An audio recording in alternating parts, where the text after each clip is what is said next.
എല്ലാവർക്കും നമസ്കാരം. വളരെ സന്തോഷകരമായ ഒരു ഇലക്ഷൻ റിസൾട്ടാണ് ഇന്ന് വന്നിരിക്കുന്നത്.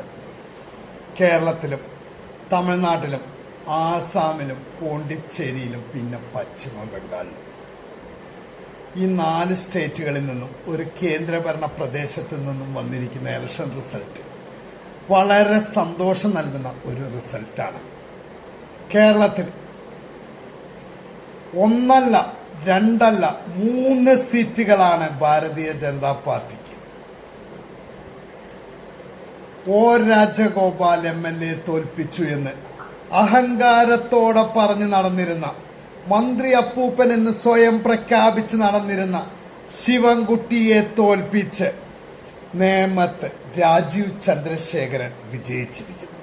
അതുപോലെ തന്നെ കഴക്കൂട്ടത്ത് മുരളീധരൻ, ചാത്തന്നൂര് PP ഗോപകുമാർ, അങ്ങനെ 3 പേരാണ് കേരള നിയമസഭയിൽ ഭാരതീയ ജനതാ പാർട്ടിയുടെ MLA-മാരായിട്ട്. അതുപോലെ തന്നെ ഹൈന്ദവ വിരോധികളായ 3 മുഖ്യമന്ത്രിമാരെയാണ് ജനങ്ങൾ ഭരണത്തിൽ നിന്ന് എടുത്തു മാറ്റിയിരിക്കുന്നത്. തമിഴ്നാട്ടിൽ സ്റ്റാലിൻ, പശ്ചിമ ബംഗാളിൽ നിന്നും മമതാ ബാനർജി, കേരളത്തിൽ നിന്നും പിണറായി വിജയൻ, അങ്ങനെ ഹൈന്ദവ വിരോധികളായ 3 മുഖ്യമന്ത്രിമാരെയും ജനങ്ങൾ അധികാരത്തിൽ നിന്നും മാറ്റിയിരിക്കുന്നു. ഇത് ആ വിളക്ക് കാണുന്നിടത്താണോ നിങ്ങളുടെ ഗുരുവായൂരപ്പനുള്ള എന്ന് ചോദിച്ച മുഖ്യമന്ത്രിയോട് ജനങ്ങൾ പറഞ്ഞിരിക്കണോ, ദാ ആ കാണുന്ന കണ്ടം വഴിയാണ് നിങ്ങൾ ഓടണ്ടേ എന്ന് പറഞ്ഞുകൊണ്ട് 8 നിലയിൽ പൊട്ടിച്ചു വിട്ടിരിക്കുന്നു. LDF-നെ കേരളത്തിൽ കേവലം 35 സീറ്റേറ്റ് ഉണ്ടോ എന്ന് സംശയമാണ്. അതിങ്ങനെയാക്കിയിരിക്കണം. തമിഴ്നാട്ടില് ഇപ്പോഴത്തെ സിറ്റുവേഷൻ അനുസരിച്ചിട്ട് തമിഴ്നാട്ടിലെ ആര് മുഖ്യമന്ത്രി ആവണമെന്ന് NDA തീരുമാനിക്കുന്നതാണ് തോന്നണത്. അതിലേക്കാണ് സിറ്റുവേഷൻ പോകുന്നത്.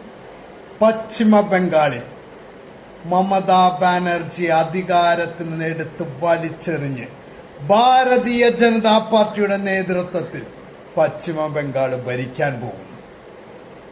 പക്ഷെ ഇതിലൊരു വലിയൊരു പ്രശ്നമായിട്ട് കേട്ടോ. പശ്ചിമ ബംഗാളില് മമതാ ബാനർജി അധികാരത്തിൽ നിന്ന് പോയി ഭാരതീയ ജനതാ പാർട്ടി പശ്ചിമ ബംഗാളിൽ ഭരിക്കുമ്പോൾ വലിയൊരു പ്രശ്നം കേരളത്തിൽ നേരിടും.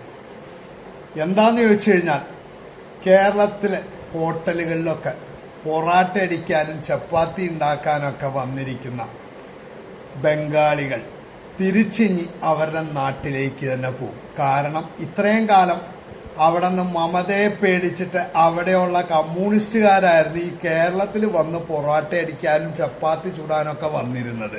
ഇപ്പൊ മമതയുടെ ഭരണം പോയോടുകൂടി ഇനി അവര് തിരിച്ച് പശ്ചിമ ബംഗാളിൽ തന്നെ പോയിക്കോളും. കാരണം അവർക്ക് പേടിക്കാതെ തിരിച്ച് അവിടെ ചെല്ലാം.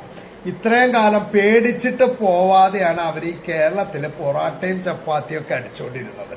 ഇനി അവരെ കിട്ടില്ല, അവര് തിരിച്ച് അവരുടെ നാട്ടിലേക്ക് തന്നെ പോകും. അങ്ങനെ ഒരു പ്രശ്നം കൂടിയുണ്ട്. എല്ലാവർക്കും നമസ്കാരം.